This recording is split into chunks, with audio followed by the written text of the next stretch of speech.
오늘 저는 여러분들과 함께 홍수 후에 우리에게 하신 말씀들을 살피면서 그 교훈을 함께 묵상하기를 원합니다.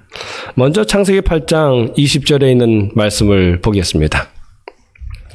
창세기 8장 20절에 보면 노아가 여호와를 위하여 단을 쌓고 모든 정결한 짐승 중에서와 모든 정결한 새 중에서 취하여 번제로 단에 드렸더니, 여기 노아가 방주에서 나온 후에 제일 먼저 한 일이 무엇인지 기록되어져 있습니다. 여기 창세기 8장 20절에 보면 방주에서 나온 후에 노아가 한 가장 첫 번째 일이 무엇인가 하면 여호와를 위하여 단을 쌓는 일이었습니다. 자신이 거할 집도 지어야 하지만 그보다 먼저 한 일이 하나님께 예배드릴 장소를 마련하는 일이었습니다. 이것이 노아의 진정한 모습입니다. 그는 하나님과의 관계를 이렇게 자신의 삶의 중심에 두었습니다. 하나님을 만나는 일, 하나님과 교제하는 일을 자신의 삶의 가장 첫 번째로 해야 될 중요한 일로 삼았던 것입니다. 그래서 우리 인류의 새로운 역사는 제단에서부터 시작되어졌습니다. 오늘 우리도 새로운 출발을 하고 싶다면 어디서 출발을 하면 좋을까요? 제단입니다. 제단에서 먼저 시작되어야 할 것입니다. 부조 선지자에 보면 이렇게 기록했습니다. 여기에 모든 후세대를 위한 교훈이 있다.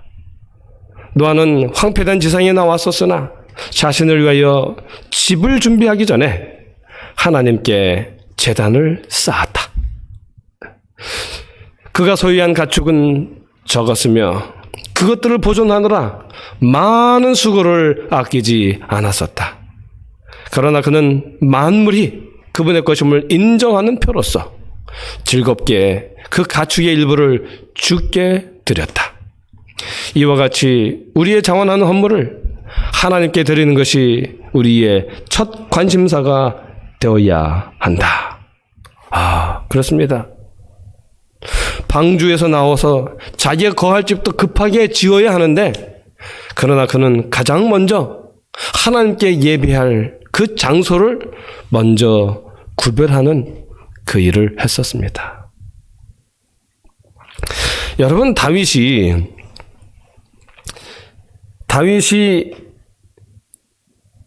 하나님의 마음에 합한 사람입니다. 하나님께서 다윗을 보고 마음에 합한 사람이라고 말씀을 하셨습니다. 무엇이 다윗으로 하여금 하나님의 마음에 합한 사람이 되게 했을까요? 다윗이 백향목으로 지은 그 궁에 거할 때에 자기가 백향목의 백향목 궁에 거하면서 마음에 드는 죄책감이 있었어요. 그건 뭐냐면, 나는 백향목 궁에 거하거늘 하나님의 궤는 천막에 있다는 거예요. 나는 이렇게 좋은 것을 거하면서 나를 위하여 행하신, 나를 축복하신, 나를 이스라엘 왕으로 세우신 하나님을 내가 모시지 못했다고 하는 죄책감이 들었던 것입니다. 다윗의 마음속에 하나님을 찾는 게 첫 번째였습니다. 하나님을 예배하는 것이 첫 번째였습니다. 하나님을 모시는 일이 그의 첫 관심사였습니다. 그랬기에 그는 하나님의 마음에 합한 사람이 되었던 것입니다. 우리도 노아처럼 또 다윗처럼 하나님의 집을 먼저 생각하고 하나님께 드리는 헌물을 우리의 첫 관심사로 삼는 하나님의 아름다운 백성이 되기를 간절히 바랍니다. 그래서 우리도 하나님께 합한 사람, 그런 사람 되기를 간절히 바랍니다. 이제 두 번째 우리가 살펴볼 또 교훈의 말씀은 창세기 9장 3절로 5절입니다. 넘겨주시겠습니까? 예, 또 넘겨주세요. 예, 여기입니다. 창세기 9장 3절입니다. 무릇 산 동물은 너희의 식물이 될지라. 채소같이 내가 이것을 다 너희에게 주노라. 4절. 그러나 고기를 그 생명되는 피채 먹지 말 것이니라.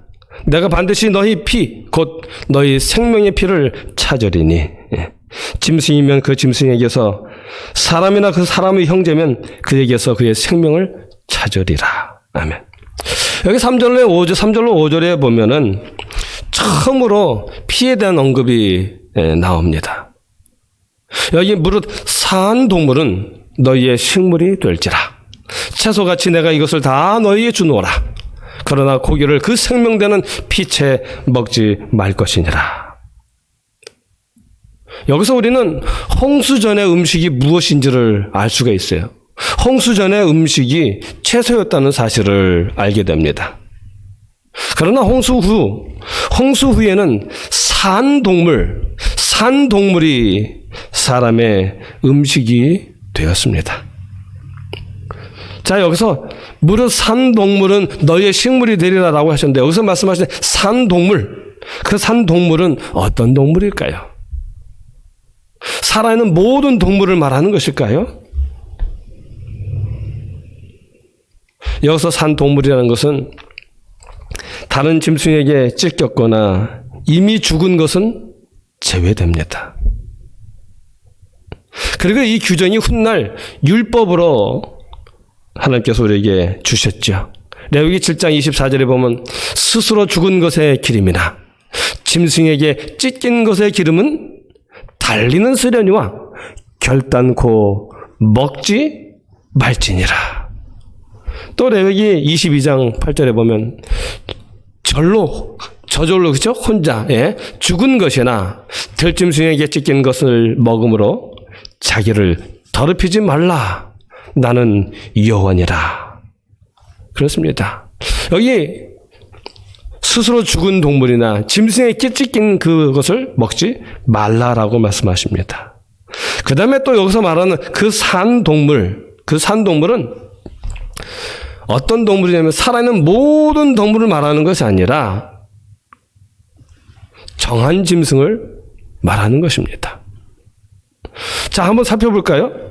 하나님은 노아에게 노아에게 이렇게 말씀하셨어요. 노아 방주 안으로 하나님께서 정한 짐승은 7쌍씩, 부정한 짐승은 2쌍씩 드리라 하셨습니다. 그런데 거기 노아에게 정한 짐승과 부정한 짐승을 7쌍, 2쌍씩 드리라고 하는데 하나님께서 그것에 대한 설명이 하나도 없어요. 이것은 곧 정한 짐승과 부정한 짐승에 대하여 사람들이 이미 알고 있었다는 증거입니다. 그 다음에 또 다른 증거는 뭐냐면 노아가 드린 제사를 보면 알 수가 있습니다. 창세기 8장 20절에 보면 노아가 여호와를 위하여 단을 쌓고 모든 정결한 짐승 중에서와 모든 정결한 새 중에서 취하여 번제로 단에 드렸더니, 여기 이야기합니다. 여호와의 단에 드렸다고 그래요. 번제로 드렸다고 그래요. 어떤 짐승에서요? 모든 정결한 짐승 중에서와 모든 정결한 새 중에서 취하여 번제로 단에 드렸다라고 이야기합니다. 그러므로 노아는 물론 노아 이전에 있던 모든 사람들이 정결한 짐승이 무엇인지 부정한 짐승이 무엇인지 그들은 이미 알고 있었다는 것입니다. 그러므로 레위기 11장의 우리 음식에 관한 레위기 11장의 교훈은 이미 홍수 전부터 알고 있던 것을 하나님께서 율법으로 삼아 우리에게 말씀해 주신 것입니다. 그러므로 이것은 유대인에게만 준 것이라는 말은 사실이 아닙니다. 자, 그런데 하나님께서 산 짐승을 먹되 뭐채 먹지 말라고요? 피채 먹지 말라고 하나님께서 말씀을 하십니다. 창세기 9장 4절로 5절 다시 볼까요? 그러나 고기를 그 생명되는 피채 먹지 말 것이니라. 내가 반드시 너희 피, 곧 너희 생명의 피를 찾으리니 라고 말합니다. 또 레위기 17장 11절에 보면 육체의 생명은 피에 있음이라 라고 말씀하십니다.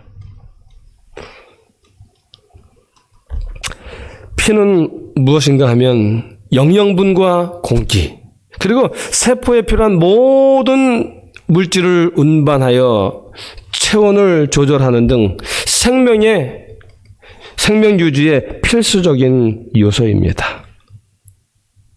현대 과학은 사망을 어떻게 정의하는가 하면 우리의 뇌에 산소가 공급되지 않는 현상을 사망이라고 정의합니다.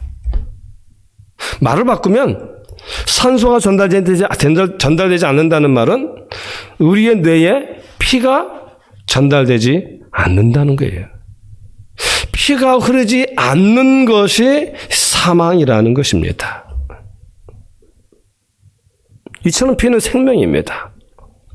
피가 생명인 예가 있는데요. 1799년 미국 워싱턴 대통령의 일이 좋은 예입니다.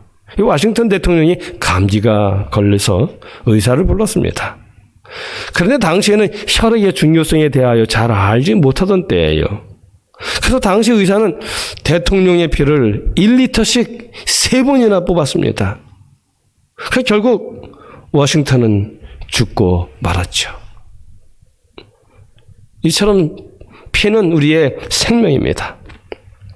자, 그럼 왜 피를 먹으면 안 될까요? 그 피를 먹으면 안 되는 이유는 무엇일까요? 동물이 죽을 때 모든 이 장기가 한 번에 그 기능이 멈추는 것이 아니랍니다. 비록 심장은 정지됐을지라도 어느 일정 기간 동안 아주 미약하게나마 그 다른 기관들이 그 기능을 계속합니다.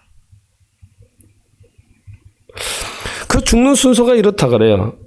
뇌가 제일 먼저 죽고요. 그 다음에 심장이 죽고요.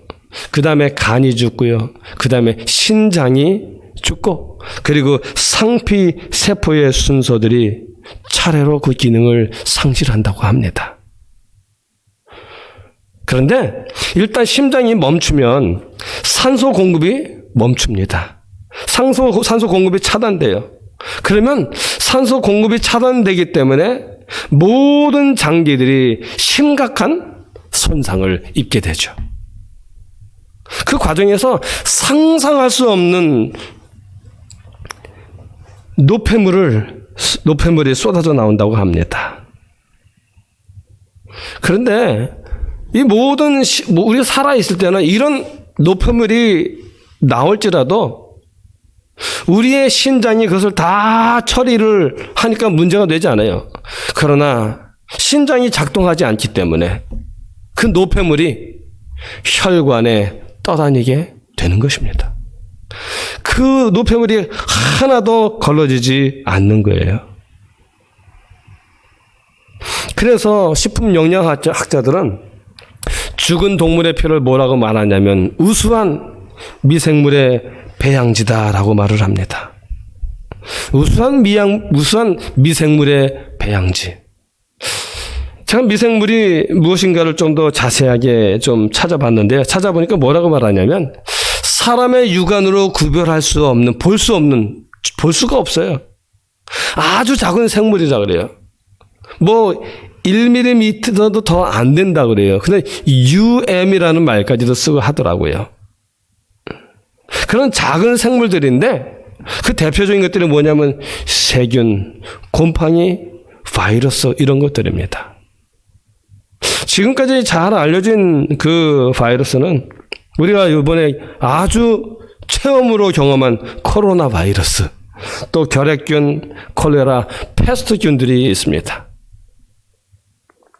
그런데 그 수가 얼마나 적은지 지금 우리가 살고 있는 이 현대 과학으로도 현대 의학으로도 의학으로 확인한 미생물이 전체 미생물의 1% 미만이라고 합니다. 우리가 코로나 바이러스 하나만으로도 4년 동안 온 인류가 이렇게 난리를 겪었는데 우리가 아는 미생물이 겨우 1% 미만인데 만약 10%의 미생물이 우리를 공격한다면 어떻게 되겠습니까? 아마도 온 인류는 다 멸절할 것입니다. 그래서 죽은 동물의 죽은 동물의 피는 이처럼 아주 우수한 미생물의 배양자라고 영양학자들이 말을 하는 것입니다. 거기다 동물이 도살 처리되거나 목을 매 죽인 동물은 그 죽음의 시간이 길면 길수록 극한의 공포와 분노를 더 오래 느끼게 됩니다. 그럴 때 나오는 호르몬인데 공포의 호르몬인 아드레날린이 나오고 분노의 호르몬인 노르아드레날린이 나오고 스트레스 호르몬인 코르티솔이 한 번에 다 쏟아져 나온다고 합니다. 그런데 지금 말씀드린 이 세 가지의 그 호르몬들이 다 맹독성이래요. 독사와 보고의 독만큼 강력한 물질이라고 합니다. 그래서 피를 먹으면 우리가 독을 먹는 것과 같기 때문에 피채 먹지 말라고 하시는 것입니다. 그래서 하나님은 레위기 7장 27절에서 이렇게 말씀하십니다. 무슨 피든지 먹는 사람이 있으면 그 사람은 다 자기 백성 중에서 끊쳐지리라. 이렇게 하나님은 우리의 생명을 해롭게 하는 것을 결코 허락할 수가 없으셨습니다. 그래서 하나님이 이렇게 엄하게 명령하신 것이죠. 왜냐하면 하나님은 우리를 사랑하시기 때문입니다. 하나님은 우리를 보존하시고 구원하기를 원하시기 때문입니다. 자, 이제 세 번째 우리가 좀 생각할 교훈의 말씀은 창세기 9장 5절로 6절에 있는 말씀입니다. 내가 반드시 너희 피, 곧 너희 생명의 피를 찾으리니 짐승이면 그 짐승에게서 사람이나 사람의 형제면 그에게서 그의 생명을 찾으리라. 무릇 사람의 피를 흘리면 사람이 그 피를 흘릴 것이니 이는 하나님이 자기 형상대로 사람을 지으셨음이니라. 세 번역과 쉬운 성경을 제가 좀 봤더니 이렇게 써놨어요. 뭐라고 썼냐면 생명에 있는 피를 흘리게 하는 자는 내가 반드시 보복하겠다. 그것이 짐승이면 어떤 짐승이든지 그것에게도 보복하겠다. 사람이 같은 사람의 피를 흘리게 하면 그에게도 보복하겠다. 누구든지 사람의 피를 흘리면 다른 사람이 그 사람의 피를 흘리게 할 것이다. 이는 하나님께서 자기 모습대로 사람을 지으셨기 때문이다. 여러분, 왜 하나님께서 사람의 피를 흘리지 말라고 하십니까? 사람의 피를 흘리면 그 사람의 피가 흘리게 될 것이라고 왜 그렇게 말씀을 하실까요? 여기 6절에서 말합니다. 그 이유는 하나님께서 사람을 당신의 형상대로 지으셨기 때문입니다. 하나님께서 인간을 당신의 형상대로 창조하셨다는 것은 하나님께서 인간을 특별히 사랑하셔서 가장 좋은 것을 주셨다는 뜻입니다. 그렇죠. 하나님의 형상보다 더 귀한 것이 어디 있겠습니까? 그래서 인간은 고귀한 존재입니다. 하나님의 형상을 닮았기 때문에 존귀한 존재입니다. 그래서 인간의 생명의 주권이 하나님께 있는 것입니다. 그래서 사람의 목숨은 하나님의 것이며 그래서 함부로 빼앗을 수가 없는 것입니다. 칼뱅은 이렇게 말했습니다. 뭐라고 말했냐면 인간은 하나님의 돌보심을 받을 자격이 없다.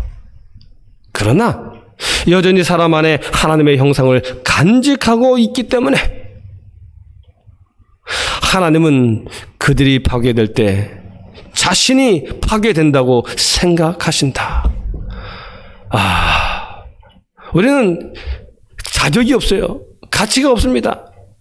그런데도 왜 여전히 하나님께서 우리의 파괴를 당신의 파괴로 생각하시는가 하면 우리가 오직 하나님의 형상대로 지음을 받았기 때문입니다.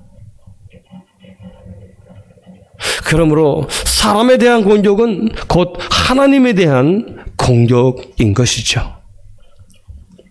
그런데 성경은 살인에 대해 여러 가지로 이야기합니다. 살인에는 크게 두 가지가 있는데 첫 번째는 직접적인 살인이고요. 두 번째는 간접적인 살인입니다.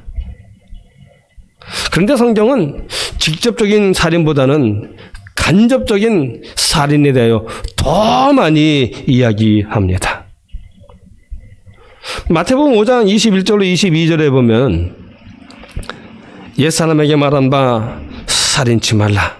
누구든지 살인하면 심판을 받게 되리라 하였다는 것을 너희가 들었으나 나는 너희에게 이르노니 너희에게 노하는 자마다 심판을 받게 되고 형제를 대하여 나가라 하는 자는 공회에 잡히게 되고 미련한 놈이라 하는 자는 지옥불에 들어가게 되리라.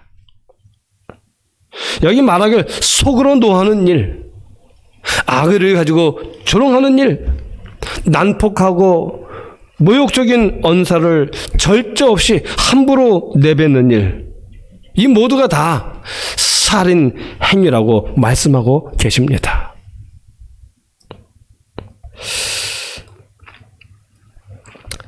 여러분, 혀가 칼보다 예리하다고 합니다. 여기 한 그림을 좀 보시죠.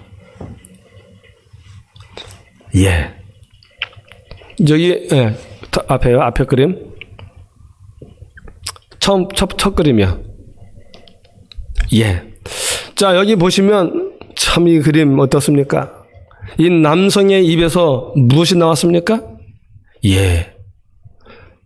무서운 주먹이 나왔습니다. 언어 폭력을 너무나 생생하게 잘 표현해 주고 있습니다.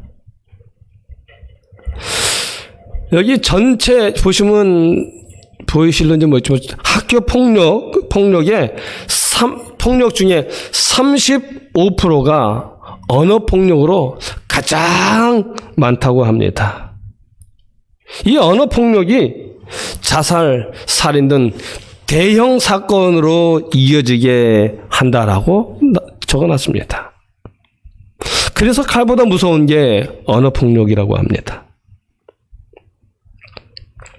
욕설이나 협박의 말로써 상대방을 두려움이나 공포심에 떨게 하는 것, 그런 모든 것은 언어 폭력으로 폭력에 해당한다라는 것입니다. 말 한마디로 사람을 뵐 수 있다라는 말이 있죠. 그 말은 물리적으로 가는 신체 가격만이 아니라 이 말로도 그렇게 신체를 가격할 수 있다라는 것을 말하는 것이죠. 의도적이든 의도적이지 않든 무심코 던진 말 한마디가 누군가의 마음에 깊은 상처가 된다면 이는 곧 언어 폭력인 것입니다. 2012년 2월 22일 서울 한복판에서 큰 충격을 줬진 한 사건이 있었습니다.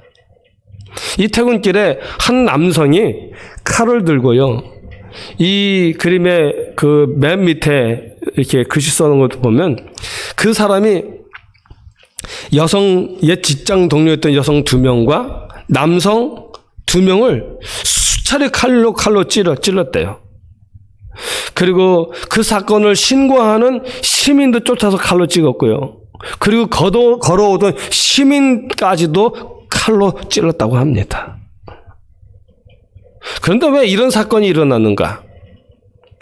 경찰에 따르면 이 용의자인 이 남성은 직장 동료들의 험담과 언어 폭력에 시달렸다는 것입니다. 그래서 그가 이런 사건을 일으킨 것입니다. 또 전남 담양군에서는 직장 내 언어 폭력과 따돌림을 견디지 못하고 30대 여성 공무원이 스스로 목숨을 끊는 사건이 일어났었습니다. 또 특히 청소년들에게는 언어 폭력이 깊은 상처가 된다고 합니다. 종종 학교에서 집단 괴롭힘과 폭언에 시달려온 학생들이 스스로 목숨을 끊습니다.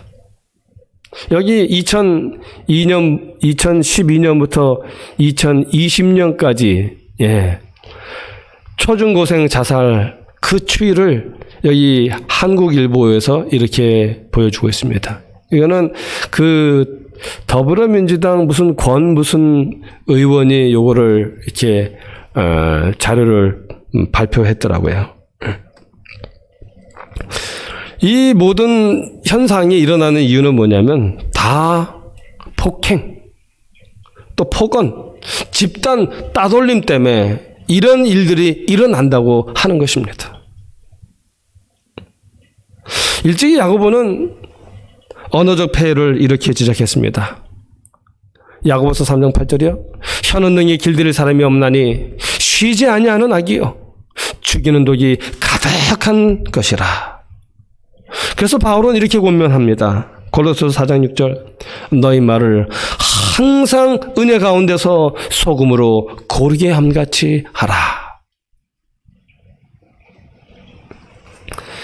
또 예수님의 사도 요한은 요한일서 3장 15절에서 이렇게 말합니다.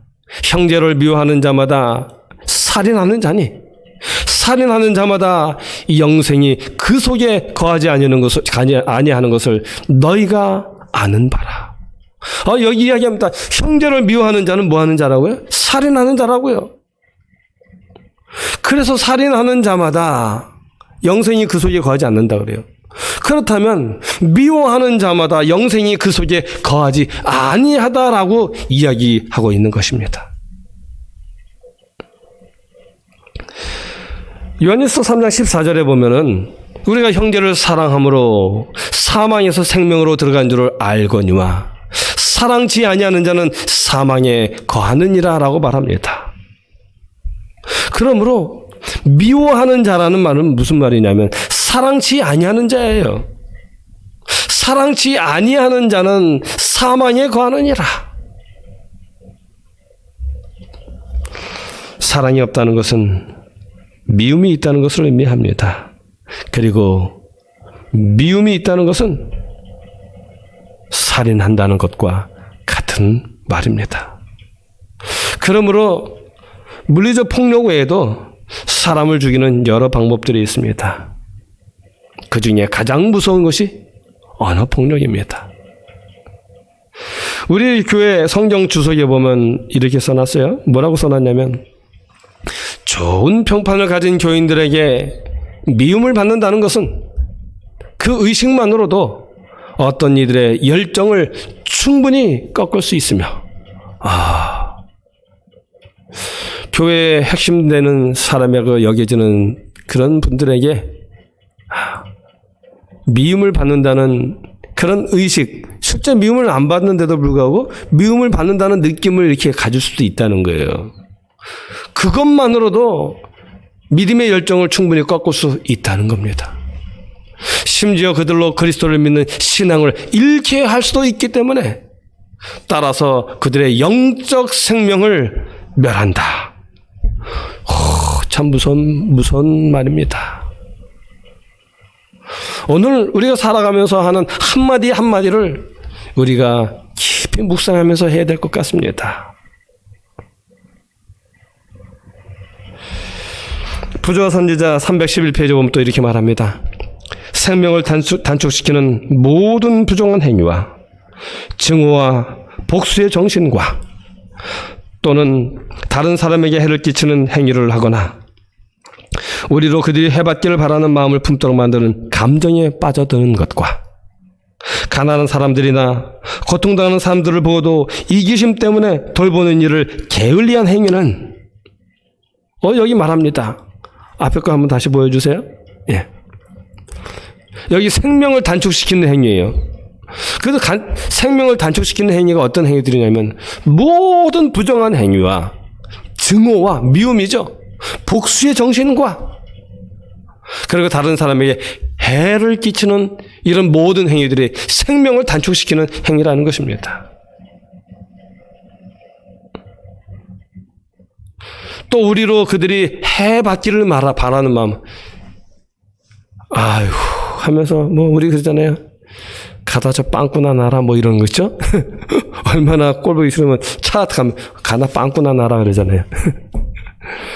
해받기를 바라는 마음을 품도록 만드는 감정에 빠져드는 것과 그런 감정에 빠져드는 것과 또한 가난한 사람들이나 고통당하는 사람들을 보고도 이기심 때문에 돌보는 일을 게을리한 행위와 우리가 무심코 지나가는 것들이에요. 의식하지 못하는 행위들입니다. 이런 행위들을 다 하나하나를 다 나열하고 계십니다. 그 다음 이어지는 말은 뭐냐면 모든 방종이나 불필요한 소모나 건강을 해치는 경향이 있는 과중한 노동 등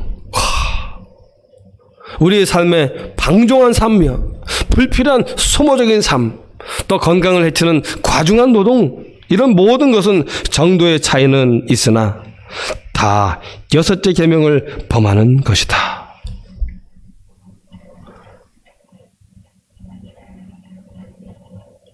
우리의 삶이 어떻게 살아야 할지 하나님은 너무나 분명하게 보여줍니다. 우리의 삶은 사랑의 삶이 아니면 안 된다는 것입니다. 사랑이 없다는 말은 미움이 있다는 말이고, 미움이 있다는 말은 살인이 있다는 것이죠. 그러므로 다 살인하지 말라는 5번째 계명을 범한다는 것입니다. 이제 저는 말씀을 마치면서 두 성경절을 여러분들에게 소개해드리고자 합니다. 요한일서 4장 7절로 8절입니다.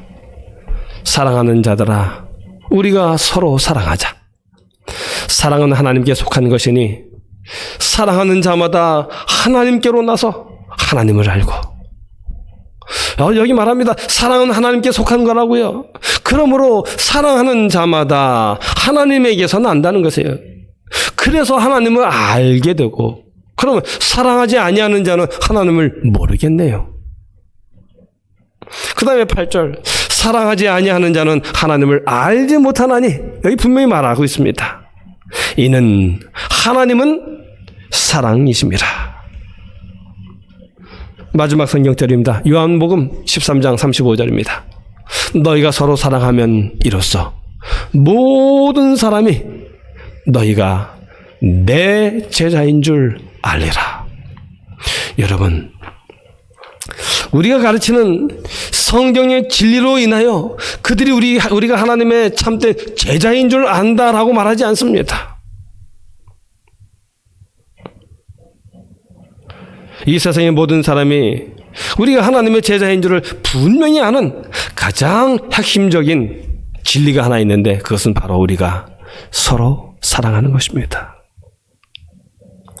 우리가 서로 사랑하면 이로써 모든 사람이 너희가 내 제자인 줄 알리라. 아무쪼록 하나님은 방주 후 살아가는 모든 인류에게 주시는 기별은 사랑하라는 것입니다. 아무쪼록 여러분, 우리가 뱉는 모든 한마디, 사소한 한마디일지라도 사랑 아니면 뱉지 않냐는 우리의 삶이 되면 좋겠습니다. 여러분, 우리 로즈미터 교회가 정말 사랑의 교회가 되면 좋겠어요. 사랑으로 똘똘 뭉쳐진 뜨끈뜨끈한 아름다운 교회가 되면 좋겠습니다. 그래서 로즈미터 교회는 정말 하나님을 섬기는 교회야. 하나님의 백성이 있는 교회야. 거기 있는 모든 교인들은 정말 하나님의 참 제자야라고 하는 아름다운 소문을 여기저기서 많이 듣게 되기를 간절히 소원하면서 오늘의 말씀을 줄이도록 하겠습니다.